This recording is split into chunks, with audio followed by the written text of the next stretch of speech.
Hi everybody, it's Fraser. I want to start off again by hoping that everybody is well and safe. Today we're going to be looking at a question, very important one. Who picks our food? And this can be very complicated and not very transparent in some moments. As we talk about picking food, we can think of some other vocabulary as well. We'll often use the word to harvest, to gather. In general, for farmers, we'll talk about to grow. And when we're talking about livestock raised for food, we'll use the verb to raise. So we're going to start off today by looking at an article from a British newspaper, The Guardian. And the title of this is A Beautiful Thing, the African Migrants Getting Healthy Food to Italians. Now, I'm going to read this article aloud. I want you to certainly listen for pronunciation. Whenever you see words that you don't know, I want you to pause the video and look them up so you build your vocabulary.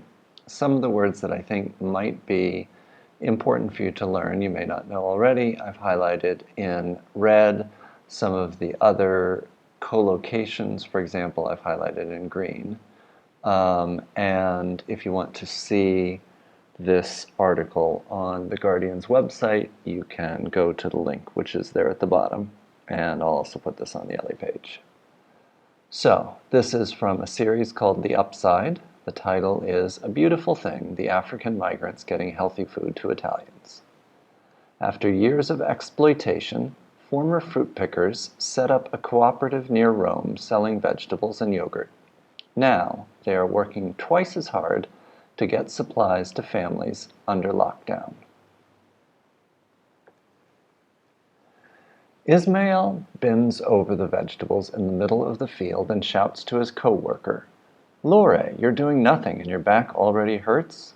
as he deftly separates a head of cauliflower from its long leaves and throws it into a waiting box. His co-workers, Lorenzo and Cech, also get up, lifting boxes packed with produce after their morning's work. Today the sun is shining here in Italy, but there is no time to pause and enjoy it. Salad and spinach picked from other fields must be washed alongside the cabbages and cauliflowers.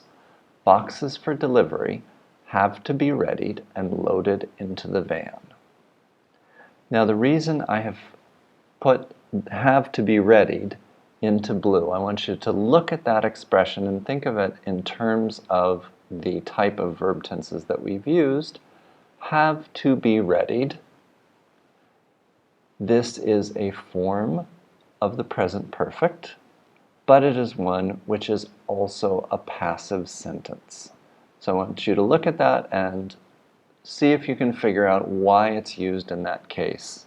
And it's a good example for you to be able to really understand the use of the present perfect and the passive. Now we see Ismail, Lorenzo, and Cech bringing freshly picked vegetables from the field. The article continues. This is Barikama, a cooperative started in 2011 by a group of young Africans. Many of the founders took part in the Rosarno Revolt, an uprising in January 2010 in which hundreds of African fruit pickers whose labor was being exploited in Italy's citrus groves rose up in support of a workmate seriously injured in a racist attack. The rebellion broke the silence surrounding the conditions of immigrant workers in the Italian countryside. In that paragraph, I want you to notice the collocation fruit pickers, the people who pick the fruit, who harvest the fruit, and the expression broke the silence. And whenever you encounter idiomatic expressions, it's often good to make note of them because quite often they're used and they may not always be clear as to what their significance is. Continuing. 10 years on, the members of Barikama find themselves on the front line of Italy's deadly battle against COVID-19. Every day, while the people in their community are in lockdown in their homes, Ismail and his colleagues are out in the field and in the warehouse, packing delivery boxes of vegetables and dairy products to help feed increasing numbers of local households. Here in this picture, we see Tony, 31 years old. He arrived in Italy from Nigeria in 2016, where he was a bricklayer. The demand is higher than ever because people can't go out. We're working twice as hard as we've ever done, says Modibo, a 32-year-old from Mali who arrived in Lampedusa in 2008 and is one of the co-founders of the Barikama Cooperative, which is based at Casale di Martignano,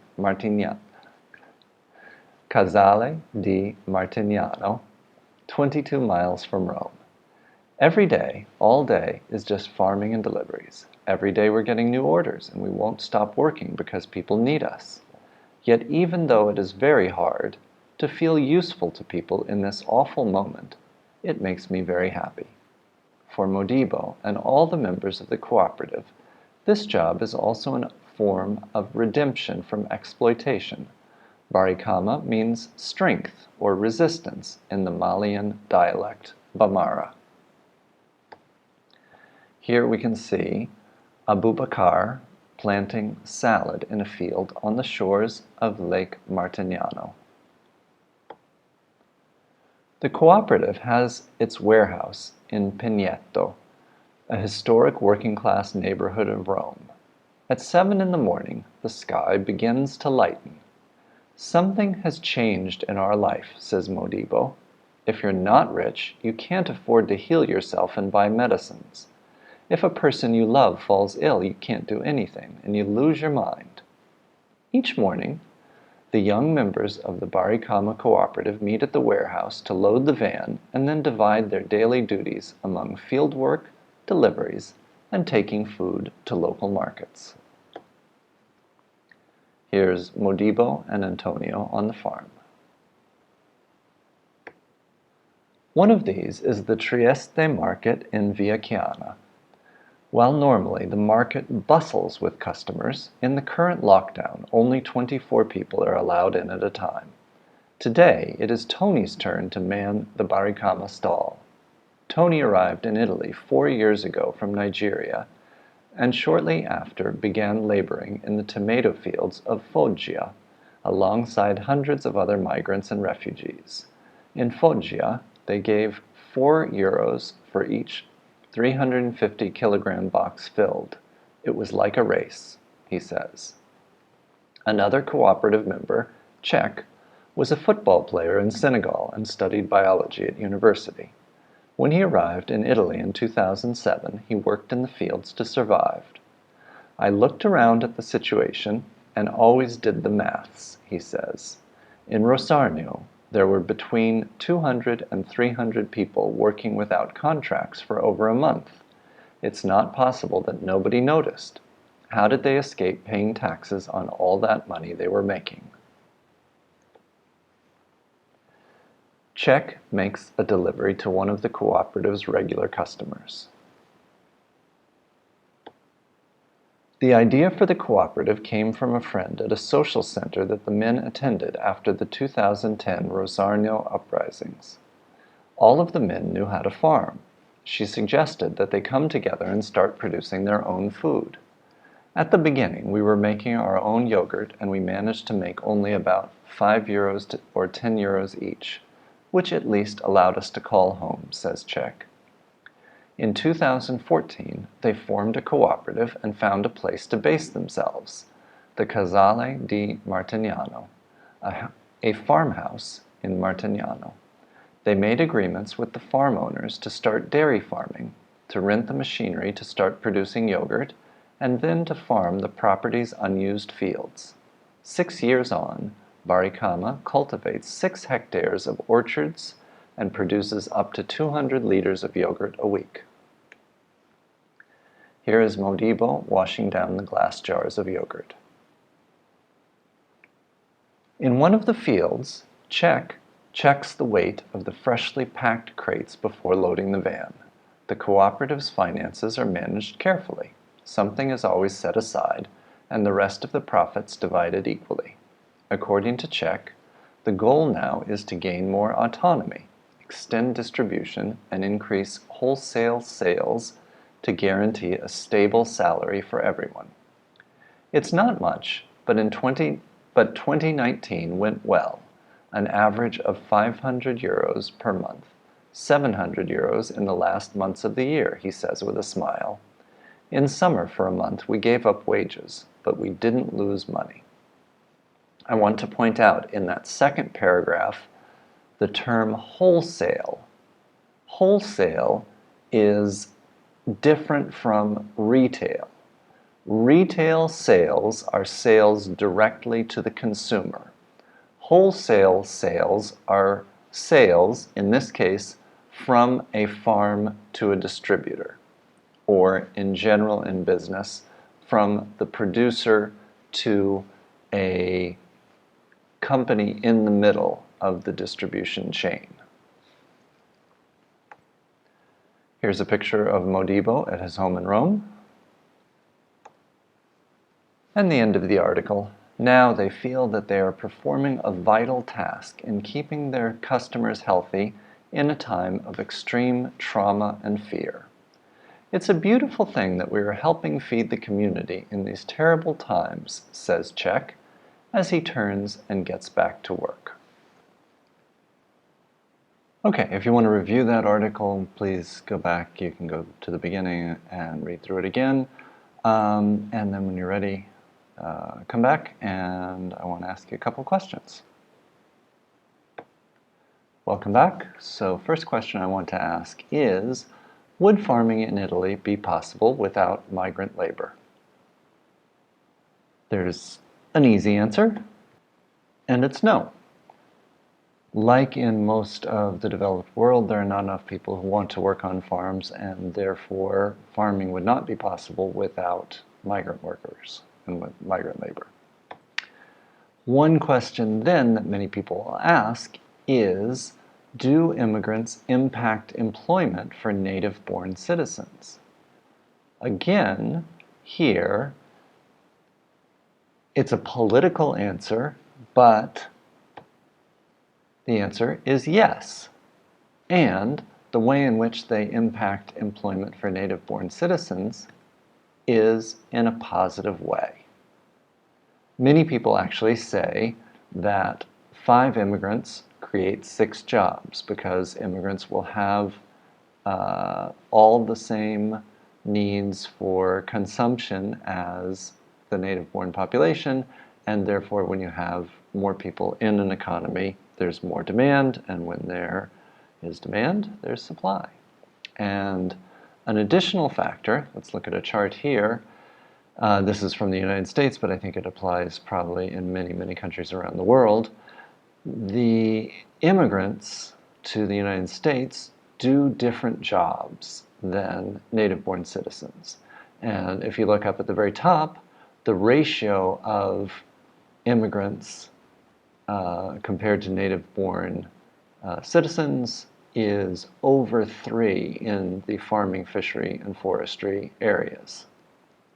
You'll see other areas which are probably not surprising: construction, personal care and service, transportation, healthcare practitioners. If you think of badantes here in Italy, home caregivers, you probably are aware that a majority of people performing those roles are immigrants. Now, of course, really, this is a complicated question, and you can look also at a lot of different data. For example, here is a chart that shows the trajectory of different salaries. So between the year 1989 and 2006, you can see that at the beginning, the line at the top there, which begins at about $10 per hour, this is a salary, is for non-agricultural employment. And all the lines at the bottom, those are actually representing 3 different states, but they're pretty similar. All of those are the salary for field workers, so people who work in the fields and pick fruits and vegetables and work on farms. You can see in 1989, the average salary was a little under $6 an hour for agricultural workers and almost $10 an hour for other industries, which is, around twice as much. Then you go out to 2006, the average salary in non-agricultural areas is over $16 an hour, and in agricultural areas, it's barely over $8 an hour. So you can see that the difference between the 2 levels of salary is growing and has continued to grow.